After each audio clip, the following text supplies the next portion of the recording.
Hi, this is Jason Leahy, Executive Director of the Illinois Principals Association. Thank you so much for joining in for this IPA talk.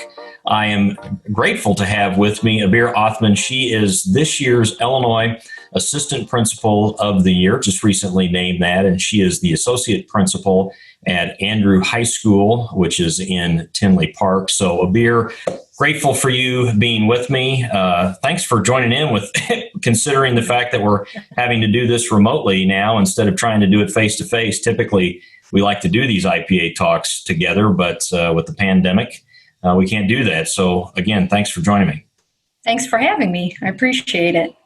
Well, so obviously we're going to talk about leading during the pandemic, Abir, but just thought to kind of help people get to know you a little bit and maybe your role there at Andrew High School. Would you mind just sharing a little bit about yourself and the work that you typically are doing there? And of course, we'll get into probably how that has evolved over the last couple of weeks in particular. Sure. I'm the Associate Principal of Curriculum and Instruction. I was the Associate Principal of Student Services for 9 years before moving over. So this is my second year on the Curriculum and Instruction side. So 11 years in the AP role, which is a lifetime for some people, but I enjoy it. And having the two positions, it gave me the ability to actually touch every area of the building when you think about responsibility-wise. So in this position, I oversee the core division chairs. I work with them. We work collaboratively on all the academic curriculum, building master schedule, anything that the students need to learn, if you will, any areas of learning. And so remote learning right now definitely falls within that parameter. And that's been a lot of fun navigating together, with the team, and then working with our partners on the student services side, just to make sure that all the needs of the students are being met. So I know obviously you're a veteran school leader, Abir, but wow, in first year in this new position with curriculum instruction, and hello, here's remote learning, right? Right, yeah. So this is, I did this position last year, so this is rolling into year two. Got it. Still at the same time, obviously working on essential curriculum, essential standards, looking at also just support, even before that, the relationship piece, the support for our teachers, the support for our students, our families. Not everybody looks the same right now. We have parents that are essential workers. We have kids that are home probably, helping their siblings or babysitting, or we have staff with young children at home trying to manage. So it is definitely very real in the sense of flexibility is the word that we keep using. Yeah. That we as educators, we're very good about the relational piece in making sure that we're connected. And I have to say the highlight of my week was we have a student advisory group, and we met with them virtually. My principal, Bob Nolting, and I today. And that you want to talk about rejuvenation and really getting the excitement back is the time with the kids. That just put everything back in perspective, to be honest with you. Yeah. That's terrific. So we were talking just before the recording starting, Abir, that this is basically day two for all of you in the remote learning. So, when you talk about like the delivery of content, instruction, and just dealing with supporting different populations of students and those that, maybe have lots of support. They may have a parent that's at home, may have plenty of technology versus those that maybe are even having to kind of sit in that primary caregiver role as their parents are essential workers still, out and about. How are you supporting kids in different ways in terms of either the delivery of content technologically or maybe not so much? How does that look like for you at Andrew? Right. So we've had a couple different variations, as you mentioned, with family dynamics. And so our tech support have been unbelievable with providing, individuals that may not have Wi-Fi access at home. We have staff that may not have Wi-Fi access at home. I know that surprises people, but our staff are not just all teachers. We have paraprofessionals, educational support staff, as well as the phenomenal maintenance crew, the phenomenal, when you think about the support of our cafeteria workers. So just making sure, first of all, that those needs are met. That was the first step. And then with our families, also those that needed help, additional Wi-Fi, additional supports. We are a one-to-one high school. So our students all have Chromebooks. They all have devices. Yeah. We also had loaner devices for our staff. Anyone that does not have a device at home, we provided Chromebooks so that they can take home if they didn't have a laptop. So our teachers use laptops, but there are, again, staff that I mentioned that wouldn't have a need for a device typically, right. To make sure that they're connected.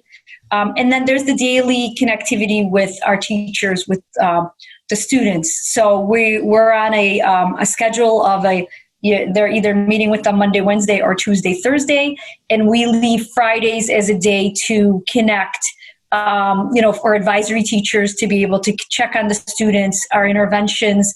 Also, any that teachers need PLC time together. We need that collaboration time, obviously, in this situation to be able to just connect with the teachers together.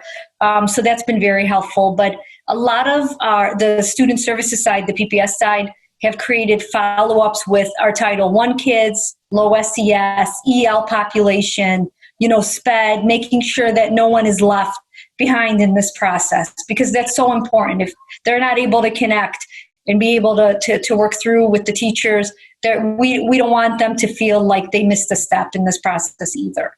Yeah, no, that's terrific. So, and I want to drill just a little bit deeper in, talking about your paraprofessionals and other support staff. So when you talk about how they're connecting with kids, what is that looking like? I mean, is it just through emails? Is it picking up the phone?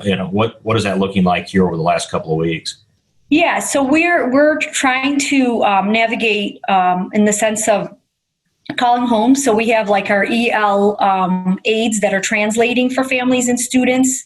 Yeah. So just to make sure that they know how to get online, make sure what is being sent to the students, some of the virtual information, that there isn't a language barrier or a communication issue. From the SPED department, our special ed department chair, Cheryl, has been working extensively with those aides to connect with the students. They created a portfolio, like a scrapbook of them doing their work each day. They're sending pictures to her, and they're compiling it together, as well as the teachers connecting with the students, so that they're all together and feeling like they're still connected. Because for a lot of students, that human interaction is so important, and the structure of the school day is what makes them go through each day. I hate to say this, but as a person, I'm struggling as an adult, so I can only imagine a student not having that contact with them. So we're utilizing, as many of our paraprofessionals that work one-on-one with kids, or that are able to, let's say in the main office, help us make calls back just to say, we didn't hear from you. Are you doing okay? Our dean's office, the deans are calling students that aren't logging into attendance, and they're getting the assistance of their paraprofessionals to call home and say, hey, we're just checking on you. How are you doing? So just a lot of touch-based connection right now is really the priority. So, Abir, with all of that work that's happening by your full team there, I mean, how do you feel like you're doing, being able to at least get in contact with the majority of your students or all your students?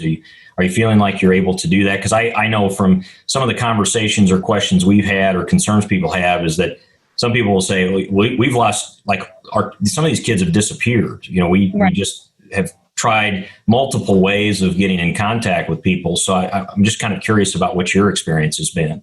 Yeah, so it's not perfect, of course, by any means, from the sense of, trying to reach everyone.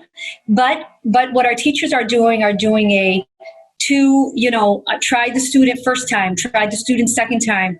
I'm not getting anywhere. Trying the parents now the third time. So we're doing a 3 tries, and then having our student services team help us as well, for any of those students that are not responding or not logging on, so that we're not missing any of them. So a lot of concerted effort, with layers. If I'm not reaching somebody, I'm going to try twice, I'm going to try 3 times, and then the next person is going to help me with support, just to make sure we're not missing anything. And there could be adverse situations with COVID-19 with some kids as to why they're not responsive, being responsive. So we want to make sure that we have that information so we can help them. Yeah, absolutely. So I want to go back to another thing that you referenced there were PLC meetings with teachers. Yes. Do you mind giving us a little insight about the types of conversations that you're having? What are the teachers bringing up to you concerns that they have or where they're seeing successes? I'm just kind of curious about getting a little insight there. Yeah, so right now, the conversations that they were having, and it was so great to see the collaboration, is it was mainly focused on, one, the connections, and then two, listing like the essential standards that they were working on prior, like the essential standards they wanted to get done. And now looking at, we went from 28 days to 17 days now that you'll have for learning possibly. Yeah. So what are the essentials pre-March 13th? And now what are the essentials post that you feel that the students need to have for the end of the year? And at the same time, the concern with mastery of new curriculum. It's more about not sweating it, and it's okay to give ourselves permission, to work with the students where they're at. It's okay. When you think big picture about kids that come to us, incoming 8th graders, let's say, to the start of the school year, they come with different backgrounds. Not everybody comes at the same footing, right? And so we work with them to make sure there aren't any opportunity gaps. We build them up so that they all reach the same level, once they come to us and get into our building. So it's those conversations, like, don't worry, don't sweat too much about, the content gaps in regards to student learning, but just make sure that you're connecting with them. Yeah, you bet. Well, I appreciate hearing that, and I'm sure other people will appreciate hearing that as well. So now you really we are experiencing remote learning with you, Abir, as you're moving around there a little bit. I'm moving because of all the places. I was in my home office and the neighbor has decided to cut the shrubs. So I didn't know if you were hearing that. I apologize. Oh, gosh, don't. That was me in a staff meeting. We're meeting as an IPA team every day. We're a Teams organization through Office 365. And sure enough, Monday morning, 9 a.m., bam, that mower was going. So anyway. Right. So I didn't know if you heard it. I apologize. No, that's okay. No, that's quite all right. I get it. And I'm sure we're all experiencing variations of that, whatever it might be. Children showing up unexpected, and who knows what. And that's a great point. That's the adversity that we're talking about. We have staff with younger kids, staff with older kids, people coming and going. You have now, teachers that are together in the same space. If they're a spouse is also an educator trying to manage. So it's changed. The realities have changed, and there's folks that are still essential workers, like we said, that are in various areas, and just trying to be as flexible is the word that I keep using. Here with our folks, our team has been very good about supporting each other as well to say we have to be flexible as much as possible. Absolutely. It's not going to look, going back to your PLC question, it's not going to be, it's not going to look perfect, but as long as we are making sure that we have the relationships with the kids as our forefront, it's going to be as perfect as can be. Absolutely. No, that's great advice. So when you think about leadership during this time, leadership during a crisis, I've talked with others about this. Mandy Ellis, who's our elementary principal here, she and I were discussing this as we were recording her IPA talk about leadership during a crisis reveals character, but it also, it maybe creates a little bit, but it really reveals the character of a leader. And so when you think about leading during this time, what do you see yourself leaning on most off, or what tricks out of your leadership tool bag are you really pulling out here, Abir, to make sure that you're still leading effectively as we work through this and navigate these choppy waters? Yeah, I think the biggest thing has been just listening to people, as they try to navigate. When there's times of uncertainty, one of the areas is that people, if they're frustrated or they're afraid because things are not in their control, sometimes they need a little bit of just the listening and the assurances, walking through, helping them see various scenarios. Part of the conversations, and everyone wants to help, everyone wants to pitch in. Yeah. So another approach is not to saturate each other and trip on each other as well, helping us to, if you will, designate like the areas that we're going to work on. Because as educators, we're all ready to jump in. Who's going to do what? Who's going to help? And it's wonderful. It's a good problem to have, but at the same time, making sure that we're not all doing the same thing. I think part of it has just been providing supports, being very supportive. whether it be to the other leaders in the building. The division chairs are really the core content people in our building. So making sure they have the support that they need when they're communicating with the teachers, expressing any type of help. It's been an on-call, they're on the phone with me at 8 p.m. They're on the phone at 7. We're texting, we're emailing, just making sure that they know whatever is needed, that we're going to be there for them. And that's the same for each other. It's okay to say to someone at this time that you could take a break. I even said it 2 nights ago. I said, I need you to get off your laptop, lap around in your house and come back to me. I just need you to do that. We had been on for like 5 hours and I felt like they just needed a breather, and that's okay too. I think part of it is giving permission to ourselves, giving permission for other people to say that no one expects you to be 100% perfect leader right now. I keep using that word flexibility.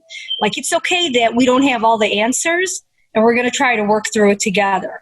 So I think my leadership style, particularly right now, has been one of support, trying to give them like guidelines, any parameters that help them. As you know, as educators, people say, tell me what you want me to do, I'll do it. Like, I'm ready. So helping them, move forward there. But at the same time, just being, patient, listening, guiding, today, listening to the students give us their feedback. They just lived day 2 of remote learning. So making sure that like all stakeholders are heard, the emails that we're getting from parents, being responsive to them, making sure that, we're hearing them out as well. Meeting with the association and getting their feedback, meeting with our building leadership team. So there's been a lot of Zooming and hanging out, in the non-traditional setting. But again, it's meant to be just to support. How can I help you move forward? And we're going to get through this together. We all are. We're all going to get through it together. Right. That's right. So I appreciate that. And some of those remarks, Abir, could kind of lead into my last question here for you. Sure. And I think this is an important one, and one that I absolutely plan on asking all the principals of the year, particularly in this time. How are you taking care of you? You mentioned some advice that you're giving some of your staff, but I think as the leaders, we carry the load. But we got to make sure that it doesn't weigh us down and maybe put us flat on the floor.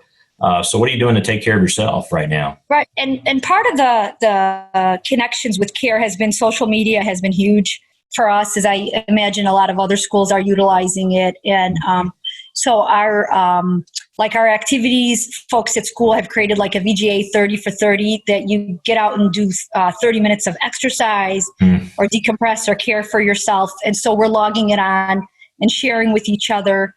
And that's been instrumental. I have 4 kids that range from 25 to 10. My son. Oh, you're not old enough to have a 25-year-old. Well, thank you. He's going to roll into his last year of pharmacy school in a week, but he works at a pharmacy, so he's been round the clock, helping out. And so when he comes home, it's nice. We just all go take a walk. The 10-year-old, she's losing her mind by then anyway and needs to get out and run her legs. So we'll tell her time to go. And I have 2 others in between, 2 other girls.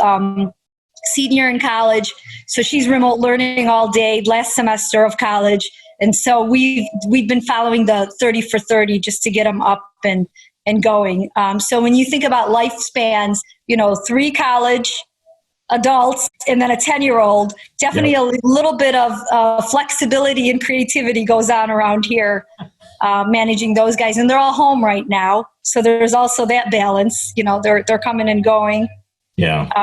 With schedules. But so care-wise, we've had the VGA 30 for 30 going back to that. And so my husband and I have been regimented about like, it's a beautiful evening. Let's get them out. Let's get out for a walk.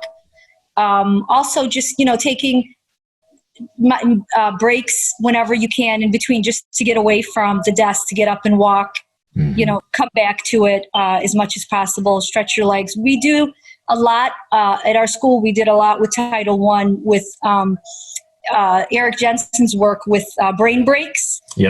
So trying to just, whatever we're using, actually implement in our daily lives so that you're not burning yourself out, before you can serve others. If you're not able to serve yourself, you're not going to do well by anybody else. No doubt. No doubt. Yeah, just meditation, But again, by nature, I tend to be like a very calm person anyway. I'm very methodical. So for me, just taking a step, taking deep breaths, making sure that we get our walks in at night. I get made fun of at Twitter because people are doing fancy push-up moves on IPs and say, I can curl up with a book. Yeah. I'm very good at that. Give me a novel. I'll knock it out of the park. So that's been really good. But they've been creative with, mindfulness. Our district put together a mindfulness program. So you can do meditation and breathing in the morning before the meetings start. There's cooking in the evening. Our FACS teacher, Family and Consumer Science FACS teacher from Andrew, she's putting on like healthy meals for people that they can emulate. And then we have a group that's doing like activities. Like Thursday night is bingo night if people want to all jump in together and have bingo. So a lot of district-wide coordination. It's been really great to see people just coming together and willing to lend a hand to keep us all engaged, if you will, in a positive way. Well, those are just a lot of great suggestions, Abir. I appreciate that. And just as we wrap up, I want to say how much I appreciate your leadership and the work that you're doing. And I'd be remiss not to give a shout out to your building principal, Bob Nolting, who is a former principal of the year for the state of Illinois a few years back. So, man, kudos to Andrew. You guys got a lot of great things going with that powerhouse leadership. Thank you very much. We got a great group, Dr. Leahy. You're only as good as those around you, right? Yeah. And so we're blessed to have, a great community who are very supportive of the school. And I think that's what helps us be able to do what we do every day. Yeah, no doubt. Well, you've got an outstanding team. There's no doubt about that. So, Abir Othman, who's associate principal there at Andrew High School in Tinley Park, thanks for joining me for this IPA talk. And as we wrap up, I'm Jason Leahy, Executive Director of the Illinois Principals Association. As always, if there's anything we can do for you, don't hesitate to reach out. We are answering the phone during the pandemic, just so you know. And as a point of reference, the date of this recording is April 8th, 2020. So give us a call. Check us out on the web at www at ilprincipals.org. Take care.